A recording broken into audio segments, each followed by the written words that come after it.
The taste of your mind. Kiwi ice cream. Chill the fun. പ്രതിഷേധക്കാരെ വെടിവെച്ച് കൊന്നേക്കാം. ഇത് പറഞ്ഞത് കേന്ദ്ര ധനകാര്യ സഹമന്ത്രി അനുരാഗ് ഠാക്കൂരാണ്. ഉദ്ദേശിച്ചത് ഷാഹിൻബാഗിലെ പ്രതിഷേധക്കാരെ. ഷാഹിൻബാഗിലെ പ്രതിഷേധക്കാർ നിങ്ങളുടെ വീട്ടിൽ കയറിയിട്ട് പെൺമക്കളെ ബലാത്സംഗം ചെയ്യും. ഇത് പറഞ്ഞത് BJPയുടെ MP ആയ പർവേസ് ശർമ്മയാണ്.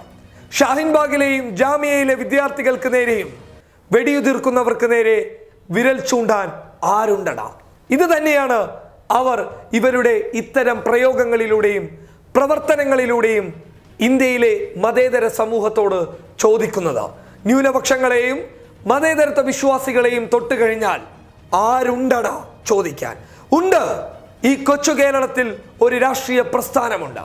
ഇന്ത്യൻ യൂണിയൻ മുസ്ലിം ലീഗ് എന്നാണ് ആ രാഷ്ട്രീയ പ്രസ്ഥാനത്തിന്റെ പേര്. ആ രാഷ്ട്രീയ പ്രസ്ഥാനം മലപ്പുറത്ത് നിന്നൊരു MP-യെ പാർലമെന്റിലേക്ക് അയച്ചിട്ടുണ്ട്. അതെ, മലപ്പുറത്തുകാർ കുഞ്ഞാപ്പ എന്ന് സ്നേഹത്തോടെ വിളിക്കുന്ന കുഞ്ഞാലിക്കുട്ടി സാഹിബ്.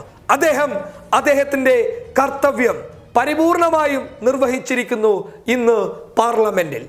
ജാമിയയിലെയും ഷാഹിൻബാഗിലെയും വെടിവെപ്പിനെതിരെയും അതുപോലെ തന്നെ കേന്ദ്ര ധനകാര്യ സഹമന്ത്രി അനുരാഗ് ഠാക്കൂറിന്റെയും BJP MP പർവേസ് ശർമ്മയുടെയും വിദ്വേഷം ചൊലുത്തുന്ന വാക്കുകൾക്കടക്കം അടിയന്തര പ്രമേയം പാർലമെന്റിൽ നൽകിയിരിക്കുകയാണ്. ഈ അടിയന്തര പ്രമേയം ഉദ്ദേശിക്കുന്നത് ഈ വിഷയങ്ങളിൽ കൃത്യമായ ഒരു ചർച്ച നടക്കുകയും ഇത്തരം പരാമർശങ്ങളും ഇത്തരം വെടിവെപ്പുകൾ നടത്തിയവർക്കെതിരെയും ശക്തമായ ഒരു നീക്കം പാർലമെന്റിന്റെ ഭാഗത്ത് നിന്ന് ഉണ്ടാകാൻ വേണ്ടിയിട്ടാണ് പ്രതിപക്ഷത്തിന്റെ തീരുമാനം. അതിന്റെ ഭാഗമായിട്ടാണ് കുഞ്ഞാലിക്കുട്ടി സാഹിബ് അടിയന്തര പ്രമേയത്തിന് നോട്ടീസ് നൽകിയിട്ടുള്ളത്. എന്തായാലും വിപ്ലവം സൃഷ്ടിച്ചിരിക്കുന്നു എന്ന് വേണം പറയാൻ.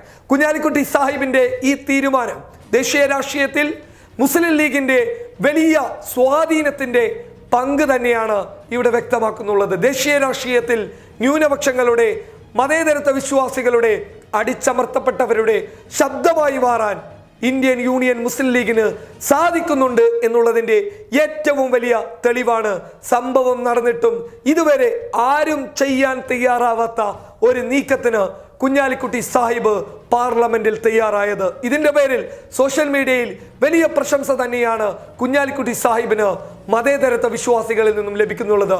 മുസ്ലിം ലീഗിന്റെ നിർണായക ഇടപെടലിൽ ഒന്ന് തന്നെയായിരിക്കും ഈ അടിയന്തര പ്രമേയത്തിനുള്ള നോട്ടീസ്.